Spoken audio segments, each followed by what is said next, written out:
Welcome back. Today we are going to be taking a look at the Barak 2, also known as the F-16D, also known as the Barack Obama 2. Thank you very much to Jake for making this skin. Feel free to check out his channel, he makes absolutely fantastic air content. When it comes to the flight performance, the Barak 2 has the worst out of any of the F-16s. It's heavier than the F-16C with the thicker spine as well as it being a twin-seater, but it also puts out less power. So you are just looking at the worst turning, worst accelerating and just worst overall flight performance when it comes to basically every metric when you compare it to the older F-16s, which is a bit of a bummer. However, it does get AIM-7Ms, which Israel drastically needed, because right now it only had the nets at top tier, and maybe the Kunas, it's not really top tier, but it's still at 11.3, but both of these only have IR missiles. They are very good IR missiles, the Python 3s are still exceptionally good, however, they're still only IR missiles and they will only get you so far when it comes to plus 11.3 matchmaker basically. So that was a bit rough. Barak 2 does solve that issue, however, you are still looking at the worst F-16s when it comes to flight performance. Despite it being the worst F-16 in terms of flight model, it is still an F-16, and in an average ARB match, this won't be much of an issue. However, the second you start dogfighting people, you will find that the Barak 2 will struggle against a lot more vehicles. In terms of dogfighting, it's pretty close to something like the MLD. Now, I haven't been able to test it, but this is a bit of the benchmark. When it comes to F-14s, Mirage 2000, the MiG-29 913, as well as the 912, the F-16s, basically all of them, these planes will rinse you if they have hands. And you need to be careful of them if you aren't that confident in your flying ability yourself, because this plane will not carry you to victory. But keep in mind, if you expect it to be like an F-16C, you're not gonna get it. If you expect it to be like the F-16A, you are definitely not going to get it. But let's take a quick look at the loadouts here, because it does carry quite a bit of things. We have, of course, the missiles on the autopylons, and then we have a pretty big raster of stuff. So it's definitely going to be the best plane here for CAS options. But, you know, that's not what we are going to be doing here today. Now, let's get rid of this absolutely fantastic skin. I'm sorry. There we go.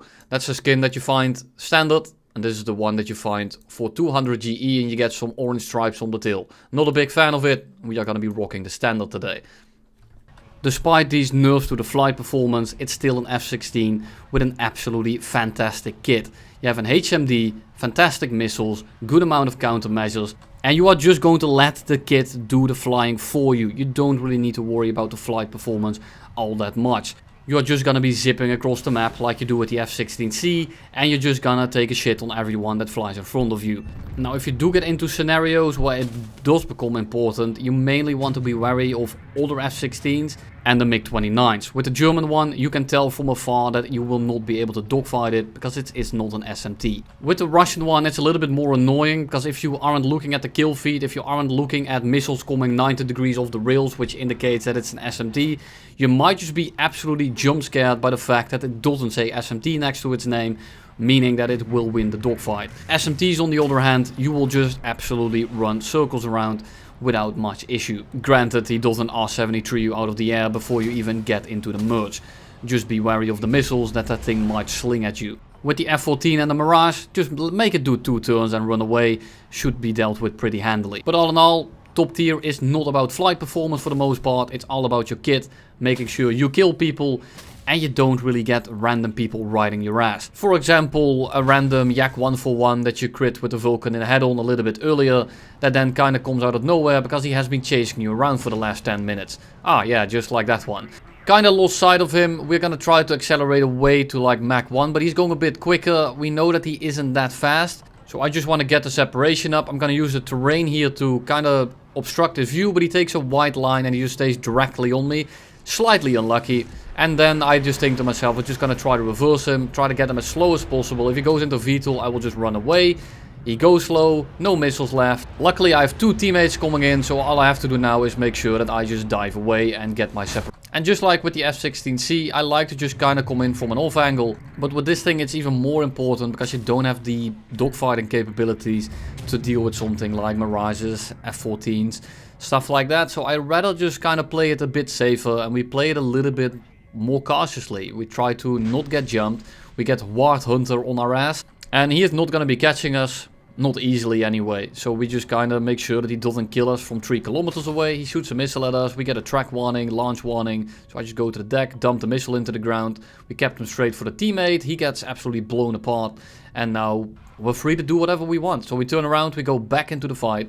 And this is why it's important to be desynchronized with your team. If you are next to everyone, if there's one guy on your ass, he's gonna be on the ass of all your teammates. Whereas when you're all like on different areas of the map, if you get one on you, your team might actually be able to shoot them down. It's of course hard to make a difference between desynchronizing and being chaotically completely out of position while you're being stuck in a furball.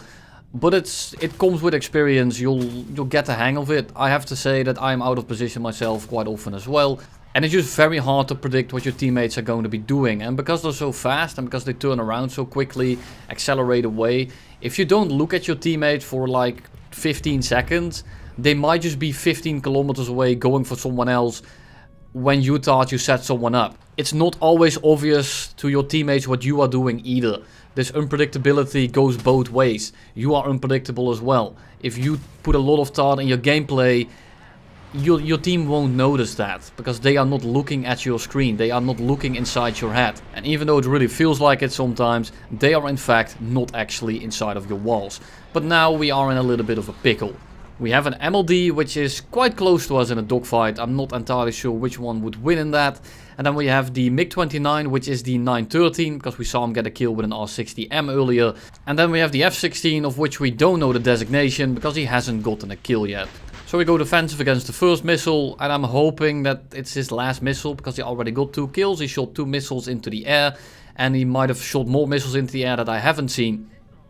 But I'm just hoping that he goes RTB very quickly here, and then I can deal with a 2v1 versus the MiG-29 as well as the F-16 by hopefully getting them far enough apart to the point where I can aim 7M one of them and then 1v1 the other one. Now sure, I'm still at a disadvantage, but I just hope that I can turn it into a 1v1, maybe make the difference with some pilot error on the enemy side and see if we can win that way. I don't want to play this safe. I'm trying to showcase a vehicle, so I will dogfight, even though it might not be the best idea, even if it's just a showcase you. F-16 comes in, MiG-29 is flying away, we lock him up. He's not locking us just yet, he locks us last second, we go to the deck, he doesn't fire, he's way too late, he gets slammed by the AIM-7M. MiG-29 turns around, but because he's diving on us, we actually have an advantageous position here in a bit of a duel.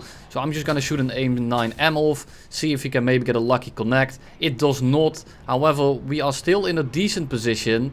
We get almost on the 6, but then the F-14 shows up. So now I'm forced to break off, I'm forced to go defensive against the missiles. Nullifies the entire advantage that I've gotten on that merge, and now it's 2v1. F-14 actually swipes in. Keeps flying straight, which is a massive L moment, so we try to line up the AIM-9M.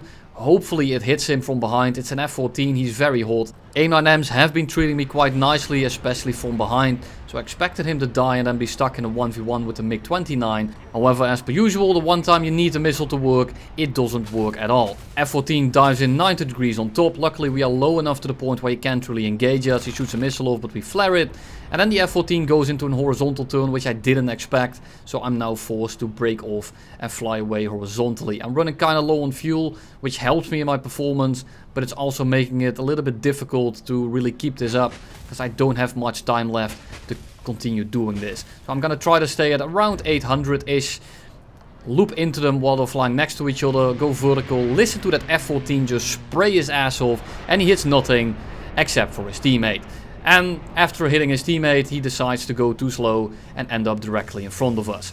Quite lucky, but also unlucky, because I feel like I could have killed the F-14 there anyway, and I think I had the MiG-29 simply looking at the way he was flying. But hey, can't win them all, except for this one, because we are clearly winning it. So then we land the F-16 on the runway, and we go back to engage the last guy, which is the MLD. And I want to have a little bit of a dogfight, because again, I wanted to test the performance here.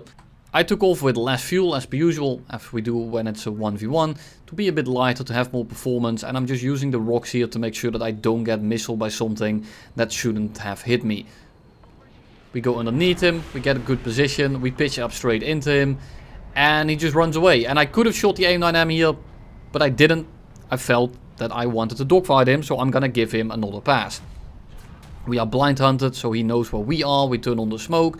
We're just trying to get his attention, and I just want to dogfight him. Because the Barak 2 should be pretty close to the MLD. I'm expecting the MLD to win.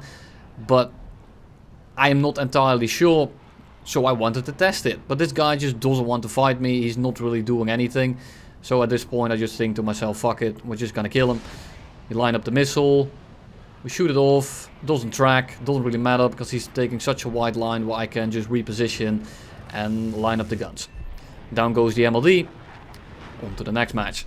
And this match is kind of comical, and there's a reason I put it at the end of the video, because, well, it's my first game in the thing, well, the second game where I had to use my guns, and I wasn't aware of the fact that ground bells nowadays don't have a tracer anymore, so I am just gonna be absolutely handless. And I've been playing this game for like 14 hours at this point, because I've gotten all the patch footage in the first day, except for the A32. But you can tell my brain is absolutely rotting. I have no idea what I'm doing anymore, and I'm playing this completely wrong. But I think that the game here is still pretty comical, and it still showcases something. So why not include it? We shoot off some missiles, nothing hits. F-16 coming in head on. He's so busy shooting his missiles that he forgets that he has a gun.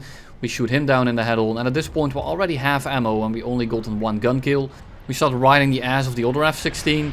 And he's not really paying attention. I thought he was gonna fly straight or turn around, and then he turns into the opposite direction, just accidentally defeating my missile. And we're directly on this guy's ass, so we're just gonna kind of squeeze the trigger. And because I have no idea where the guns are going, I again miss all my rounds. And I'm directly on this guy's ass. He's very close. In retrospect, I should have just missiled the guy. I get a crit, he's in a flat spin.